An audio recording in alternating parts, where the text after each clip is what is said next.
আজ আমি তোমাদের একটি ছোট্ট কিন্তু শক্তিশালী গল্প বলবো।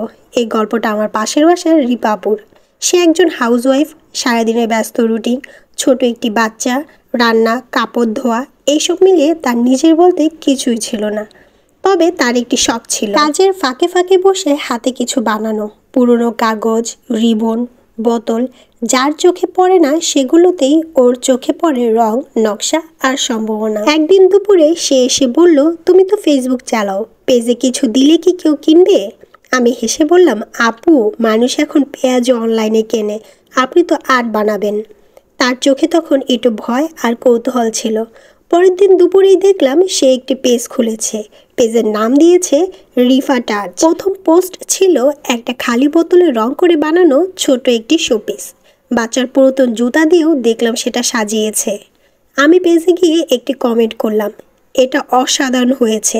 সাথে সাথে আমার এক বান্ধবী ইনবক্স করে বলল, এটা কি সত্যিই কিনতে পারি?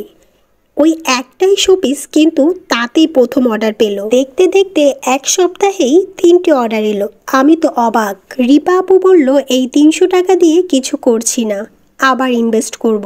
তার হাজব্যান্ড তো প্রথমে বলছিল সময় নষ্ট করো না, কিন্তু যখন একদিন রাতে টেবিল ল্যাপটপটা তার বানানো শোপিস দিয়ে সেজে উঠল, তখন তিনিও বললেন, আরও বানাও। এরপর একদিন দেখি সে অনেকগুলো রিবন, তারপর গ্লু গান, মানে প্রোডাক্টস বানাতে যা যা প্রয়োজন সে সব কিছু কিনে এনেছে। ছেলেটা ভিডিও করে দেয় আর মেয়েটা প্যাকেটে স্টিকার লাগিয়ে দেয়। সম্পূর্ণ পরিবার যেন এখন একটি পারিবারিক ওয়ার্কশপ হয়ে গেছে। সবার ভাবনায় ব্যবসা মানে অফিস, বড় ইনভেস্টমেন্ট, স্টাফ, কিন্তু রিপা আপু শিখিয়ে দিল ব্যবসা মানে চিন্তা আর চেষ্টার মিল। প্রথমে অনেকেই বলতো, এগুলো তো দোকানে 50 টাকায় মেলে। সে হেসে বলল, ওটা দোকান, এটা আমার হাতে বানানো, এটা সময়ের দাম। তার কাছে ছবি তোলার জন্য বা ভিডিও করার জন্য কোনো ফোন ছিল না, তাই তার ছেলের স্কুলের পুরাতন মোবাইল দিয়ে ছবি তুলতো এবং ভিডিও করত। একদিন পেজে একটি ভিডিও আপলোড করলো, রিবনের ফুল দিয়ে তোরা কিভাবে বানায়। এই ভিডিওটি থেকে প্রায় সে 17টি অর্ডার পেল, সব গিফট অর্ডার ছিল। রিপা আপুর চোখে এখন যেই আলো দেখছি সেটা শুধু টাকা পাওয়ার আনন্দ নয়, নিজেকে ফিরে পাওয়ার আনন্দ। আগে সে পরিচিত ছিল হাউসওয়াইফ হিসেবে, ভাবি হিসেবে, আর এখন তাকে মানুষ চেনে রিফাস টাচ এর রিপা আপু নামে। যখন সে অর্ডার পায় তখন সে হাসে, যখন কাস্টমার ফিডব্যাক দেয় তখন তার গর্বে বুক ভরে যায়।